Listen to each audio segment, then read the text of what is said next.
Assalamualaikum dan salam sejahtera. Anda sedang menonton Pantau Kerajaan Baharu bersama saya Hakim Rahman dan Hafizi Azaman. Hari ini, Perdana Menteri Datuk Seri Anwar Ibrahim akan memulakan lawatan rasmi ke Singapura, lawatan kerja sehari, dan lawatan itu atas jemputan rakan sejawatannya Lee Hsien Loong.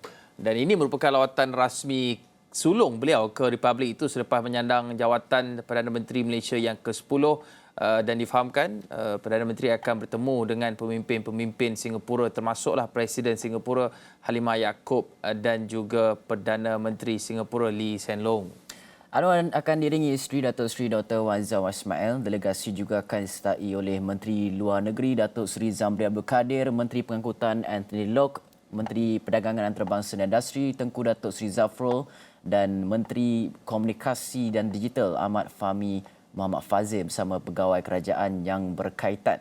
Dan Premier Sarawak Datuk Patinggi Tan Sri Johari Openg dan juga Menteri Besar Johor Datuk Onn Hafiz Ghazi akan turut menyertai delegasi tersebut. Dan ini merupakan lawatan luar ketiga Anwar Ibrahim sebagai PM ke-10 selepas Indonesia dan juga Brunei. Dan jadual padat menanti PM dalam rangka lawatan kerja sehari ke Singapura pada Isnin ini. Dan untuk kita mengikuti untuk memahami apakah jadual perjalanannya, kita nak bersama dengan wartawan di lokasi Ridauddin Daud yang berada di Kota Singa. Selamat pagi Ridauddin. Difahamkan jadual Perdana Menteri padat hari ini. Mungkin ada perkongsian itinerary dalam lawatan kerja sehari ini dan juga mungkin isu-isu yang mungkin akan dibincangkan sepanjang keberadaan di Kota Singa.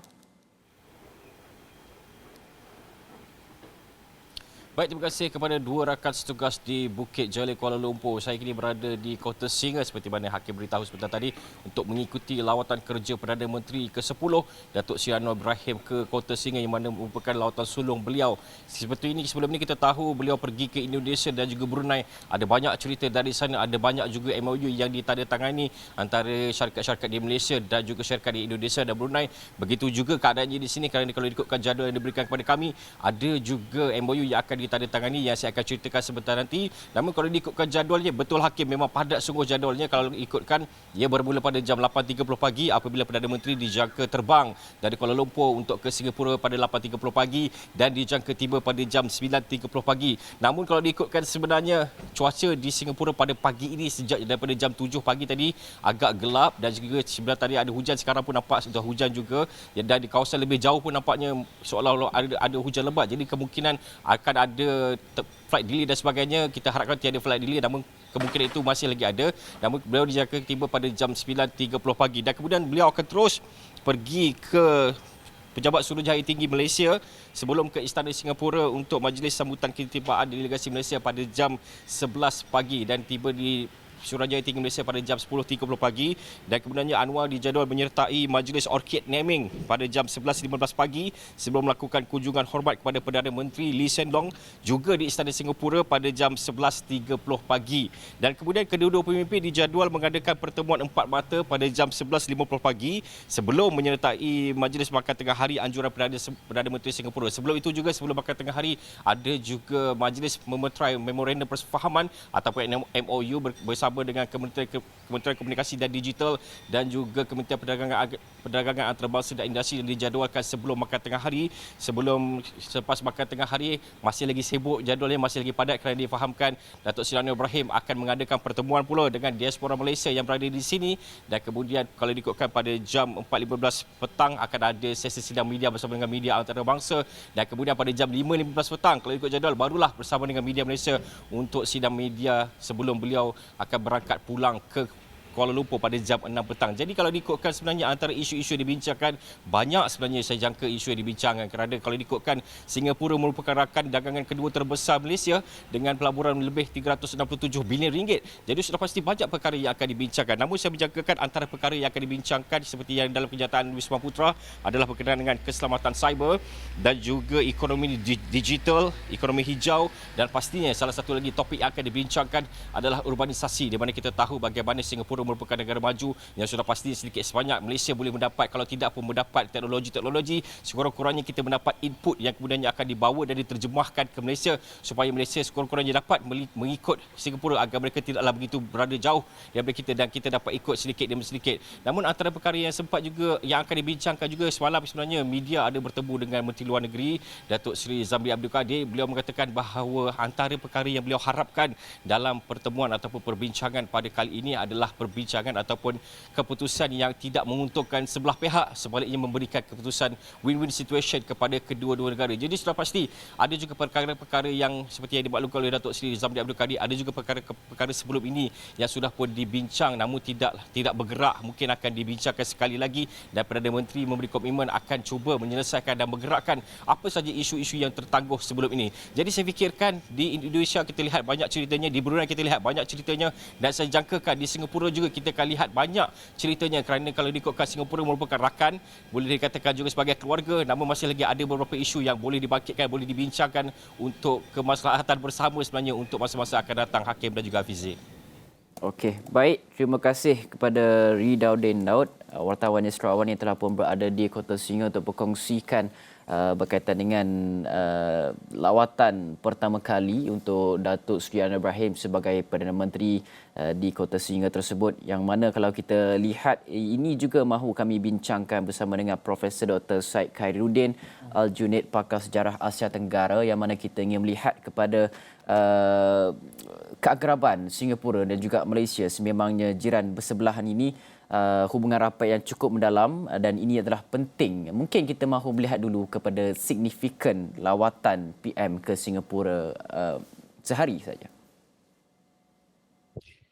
Baik, jadi lawatan ini sangat signifikan kerana ia adalah lawatan pertama yang dilakukan oleh Perdana Menteri Datuk Seri Anwar Ibrahim ke Singapura, dan ia akan pada saya mendatangkan banyak kesan-kesan yang positif dari segi kekeluargaan antara Singapura dan Malaysia, dan bukan saja daripada segi isu-isu yang akan diketengahkan tetapi juga menjalinkan pelbagai kesatuan antara kedua negara dari segi culturalnya, dari segi keluarga yang ada di kedua belah Singapura dan Malaysia, dan juga di dalam perbincangan-perbincangan yang akan diadakan mengenai investment dan sebagainya. Jadi kita sangat mengalu-alukan kedatangan Perdana Menteri Anwar Ibrahim, dan kita mengharapkan bahawa perbincangan ini akan mendatangkan pelbagai resolusi dan memorandum yang akan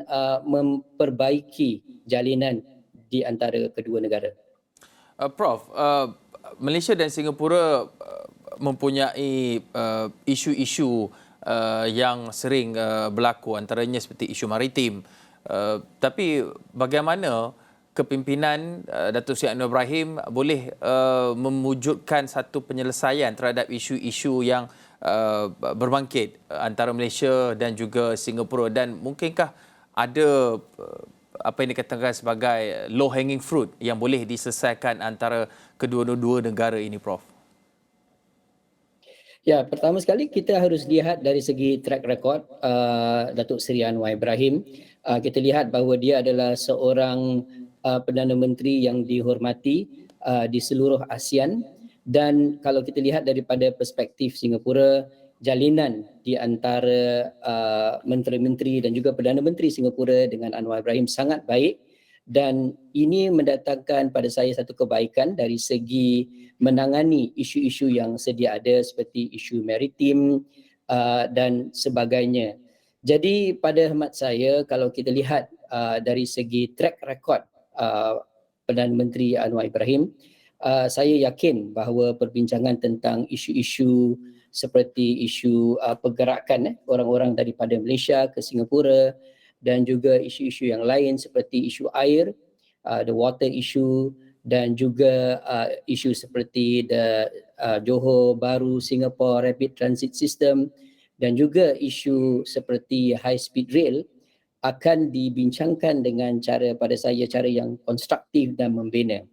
Dan ini kita lihat juga kerana personality Perdana Menteri Anwar Ibrahim sendiri dapat melahirkan orang dikatakan sebagai satu resolusi yang baik di kalangan dua negara ini.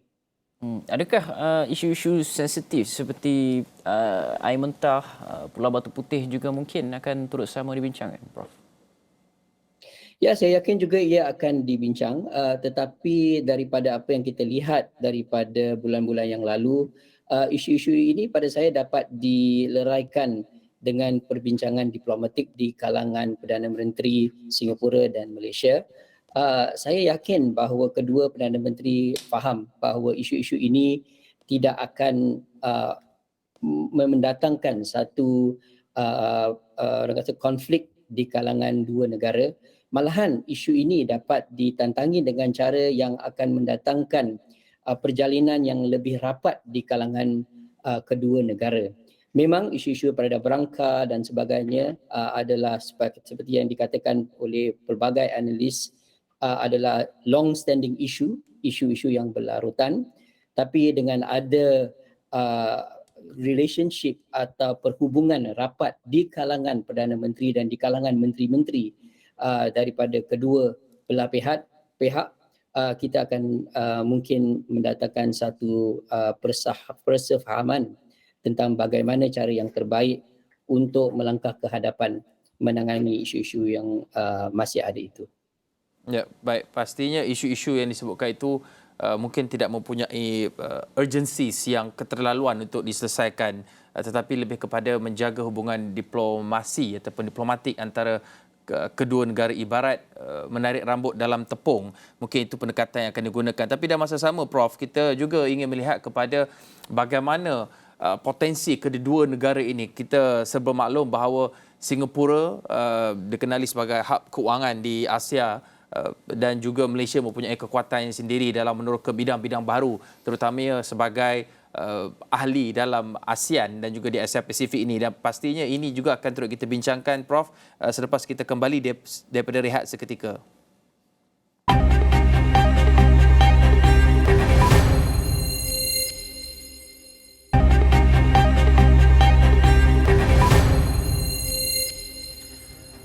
Bertemu kembali dalam Pantau Kerajaan Baru. Kami sedang membincangkan mengenai lawatan sulung Perdana Menteri Datuk Seri Anwar Ibrahim ke Singapura. Lawatan kerja selama sehari ini padat dengan jadual pertemuan dan juga perbincangan.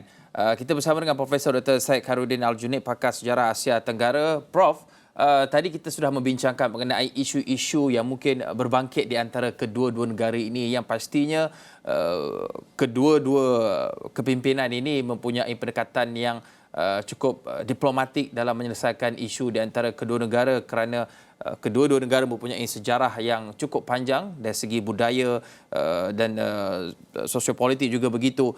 Tetapi kita ingin melihat kepada isu-isu yang tidak akan mungkin memperlahankan pertumbuhan dan juga kekuatan kedua-dua negara, kerana kita difahamkan dalam pertemuan ataupun lawatan kerja ini juga kedua-dua pemimpin akan menyaksikan majlis menandatangani MOU untuk mempromosi kerjasama dalam data, keselamatan cyber dan juga ekonomi digital.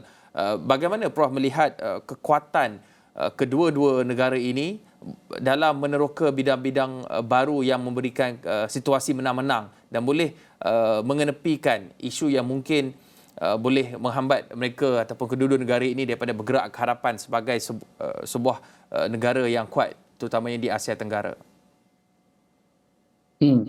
Kedua-dua negara termasuk negara-negara lain di ASEAN menghadapi isu-isu bersangkutan dengan digital dan juga green economy, dan kedua negara, lebih-lebih lagi Malaysia sekarang menerajui gerakan ke arah digital economy. 5G mungkin akan datang, 6G tak lama lagi, dan kita lihat daripada usaha-usaha yang telah dilakukan oleh Malaysia Digital Economy Corporation menunjukkan bahawa ada komitmen yang sangat tegas ke arah membina Malaysia sebagai sebuah digital economy yang kuat di ASEAN. Sama juga dengan Singapura. Singapura telah meletakkan banyak kewangan ke arah membina digital dan green economy. Dapat kita lihat daripada usaha Smart Nation Singapore yang orang kata sangat ke hadapan, dan daripada infrastruktur yang ada, inisiatif yang ada, dan juga blueprint yang ada di antara kedua negara ini, saya rasa akan datang satu orang kata osmosis of ideas and infrastructures di kalangan dua negara ini. Dan ini pada saya akan menguntungkan bukan saja kedua negara ini tetapi ASEAN secara keseluruhannya. Dapat kita lihat dari segi digital economy dan green economy bahawa Singapura dan Malaysia adalah antara dua negara yang sangat maju ke hadapan dari segi isu ini, dan dengan adanya perbincangan bagaimana kedua negara boleh bekerjasama, ia juga akan memperbaiki digital ekonomi di seluruh ASEAN, lebih-lebih lagi di negara-negara yang masih lagi membangun. Bukan saja dari segi kerjasama, pada saya apa yang akan berlaku di dalam perbincangan ini ialah mengenai knowledge transfer. Dan kita lihat di dalam kancah digital economy ini banyak teknologi-teknologi yang baru, practices yang baru yang bersangkutan dengan undang-undang, etika dan sebagainya yang dilakukan di kalangan dua negara ini. Dan dengan ada perbincangan ini dapat orang kata ada the transfer of knowledge atau pengongsian apa yang telah dilakukan, best practices di kalangan dua negara ini yang akan menguntungkan Singapura dan Malaysia. Mungkin saya ingin menambah sedikit sebanyak tentang cyber data security. Kita tahu bahawa negara ASEAN dan seluruh dunia sekarang menghadapi isu cyber data security, dan Singapura dan Malaysia juga menghadapi isu-isu ini, dan isu-isu ini juga termasuk isu-isu radikalisme di dalam cyber dan sebagainya. Dan dengan ada perbincangan ini, kedua negara dapat mempelajari antara satu sama lain bagaimana mereka menangangi isu-isu yang sengit seperti ini. Jadi pada saya kita dapat melihat daripada perbincangan ini satu development atau satu perkembangan yang baik di dalam isu digital dan green economy. Prof, Presiden Indonesia Joko Widodo optimis ASEAN kekal relevan walaupun akan berdepan situasi global yang mencabar. Katanya tidak mudah bagi Indonesia selaku pengerusi ASEAN. Tahun ini berikutan ada krisis ekonomi, tenaga, makanan dan perang yang sedang melanda dunia. Bagaimana mungkin keterjalinan Singapura dan juga Malaysia ini boleh membawa perubahan signifikan dalam ASEAN itu sendiri, peranan-peranan yang perlu dibangunkan oleh kedua negara dalam memastikan kekukuhan ASEAN bukan sahaja dalam menyelesaikan isu-isu dalaman seperti krisis Myanmar dan sebagainya, tapi juga memastikan bahawa suara ASEAN itu didengari di peringkat antarabangsa. Walaupun Indonesia adalah antara negara yang terbesar di ASEAN, tetapi kita lihat bahawa Singapura dan Malaysia masih lagi di hadapan di kalangan negara-negara yang ada ini dari segi pelbagai isu. Pertama ialah seperti yang dikatakan tadi, isu teknologi. Dan kedua adalah isu import and exports, dan ketiga ekonomi yang agak mantap. Jadi pada saya dari segi pengaruh Singapura dan Malaysia di dalam ASEAN, mereka boleh, kedua-dua negara boleh memainkan peranan yang penting dari segi mengadakan perbincangan-perbincangan yang konstruktif di dalam ASEAN. Kalau kita lihat sejarah ASEAN itu sendiri, Singapura dan Malaysia telah pun memainkan peranan yang penting di dalam ASEAN sejak tahun 60-an lagi, dan pada saya apa yang dapat dilakukan daripada perbincangan yang akan diadakan di antara Singapura dan Malaysia pada hari ini dapat menekankan bagaimana Singapura dan Malaysia boleh memainkan peranan yang lebih di dalam ASEAN ini. Di akhirnya kalau kita lihat apa yang harus dilakukan oleh kedua negara ini ialah mengadakan lebih perbincangan di kalangan negara-negara di ASEAN tentang bagaimana ASEAN itu boleh memaju ke hadapan dengan Indonesia sebagai pelopor inisiatif-inisiatif yang ada. Malaysia pada saya telah pun bekerjasama dengan Singapura di dalam mengadakan pelbagaian idea-idea dan juga inisiatif-inisiatif di dalam ASEAN untuk memajukan ASEAN. Dengan adanya perbincangan pada hari ini, mungkin kita harapkan juga Singapura dan Malaysia akan memberikan usulan-usulan yang baik untuk ASEAN menjadi satu gabungan yang kuat dan juga gabungan yang dapat menyelesaikan masalah-masalah yang telah sedia ada selama ini, dan juga menyelesaikan masalah-masalah seperti isu Rohingya. Prof, dalam masa sama, kita melihat hubungan Malaysia-Singapura ini ibarat jiran tetangga, jiran sebelah yang sentiasa memerhati antara satu sama lain. Dan pastinya di sebalik kekuatan kedua-dua negara ini dan juga di dalam ASEAN, pastinya ada perkara-perkara yang boleh kita pelajari antara satu sama lain.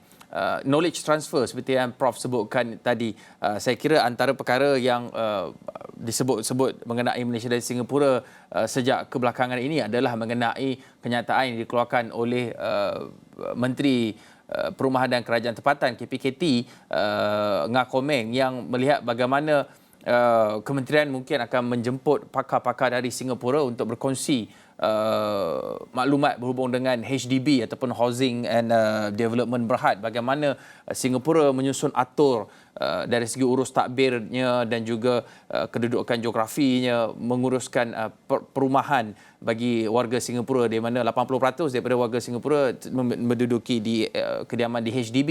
Apa lagi mungkin antara perkara yang boleh dipelajari antara satu sama lain, Prof? Ya, pada saya antara isu-isu yang boleh dikongsi antara Malaysia dan Singapura ialah mengenai bagaimana Singapura mengadakan kesatuan di antara komuniti-komuniti yang ada di sini. Singapura adalah negara yang aman di mana Melayu, Cina, India dan sebagainya hidup bersama di dalam satu negara yang membangun, dan ini adalah satu perkara yang boleh dikongsikan juga dengan Malaysia. Banyak juga perkara-perkara yang berlaku di Malaysia boleh dipelajari di Singapura seperti komuniti-komuniti di Sabah dan Sarawak, bagaimana orang Melayu sebagai orang minoriti di Sabah dan Sarawak dapat hidup dengan aman dan membina di Sabah dan Sarawak. Selain daripada itu, pada saya antara isu yang boleh didiskusikan ialah isu mengenai institusi-institusi pendidikan di Singapura dan juga di Malaysia. Kita tahu bahawa universiti-universiti di Singapura adalah di antara universiti-universiti yang terbaik bukan saja di ASEAN dan di Asia tetapi juga seluruh dunia, dan ini adalah satu perkara yang boleh Malaysia pelajari daripada Singapura. Singapura juga boleh mengambil pelbagaian idea-idea dan juga usulan-usulan daripada Malaysia mengenai isu-isu pendidikan, lebih-lebih lagi pendidikan tinggi, bagaimana institusi-institusi di Malaysia cuba memperbaiki bagaimana cara institusi-institusi ini dikendalikan. Jadi saya rasa kalau kita lihat daripada perspektif multitudes atau orang kata the layers of issues, kita dapat lihat bahawa banyak yang boleh dipelajari di antara kedua negara ini. Dan kalau kita cakap tentang knowledge transfer, ia bukanlah satu perkara yang satu hala atau one directional, tetapi Singapura juga harus mempelajari daripada Malaysia dan Malaysia juga boleh mempelajari dari Singapura di pelbagaian isu, bukan saja isu ekonomi, isu pendidikan, isu community building dan juga isu-isu yang lain seperti isu-isu digital yang telah kita katakan tadi dan juga trade dan sebagainya. Okey, baik, kita berterima kasih kepada Profesor Dr. Syed Khairuddin Al-Junaid, pakar sejarah Asia Tenggara, banyak membincangkan tentang berkaitan lawatan Perdana Menteri ke-10 Datuk Seri Anwar Ibrahim sehari di Singapura untuk membincangkan pelbagai perkara yang mendalam di antara kedua-dua belah negara, yang mana kalau kita lihat juga lawatan tersebut atas jemputan rakan sejawatannya Lee Hsien Loong, dan lawatan ini merupakan lawatan rasmi sulung beliau ke Republik itu selepas sandang jawatan PMX atau yang ke-10 PM. Dan Anwar akan bertemu dengan pemimpin Singapura yang lain seperti Presiden Singapura Halimah Yacob dan juga Perdana Menteri Singapura itu sendiri Lee Hsien Loong, dan diiringi isteri Datuk Seri Dr. Wan Azizah Wan Ismail, dan delegasi pelbagai kementerian turut sama akan berada di sana. Turut sama adalah Premier Sarawak dan juga Menteri Besar Johor yang sudah pasti akan membincangkan banyak perkara. Mungkin ada mesyuarat-mesyuarat sampingan turut sama kita akan jangkakan. Dan yang pastinya kami dari Sarawani melalui wartawan kami Ridauddin Daud telah pun bersedia di sana untuk membawakan liputan mengikuti setiap jadual yang padat akan dilalui oleh Perdana Menteri Datuk Seri Anwar Ibrahim hari ini. Baik, terus ikuti kami di semua platform Astro Awani dan juga di astroawani.com serta media sosial kami bagi mengikuti perkembangan lawatan kerja Perdana Menteri ke Singapura. Sekian saja Pantau Kerajaan Baru. Saya Hakim Rahman. Dan saya Hafiz Zaman. Salam.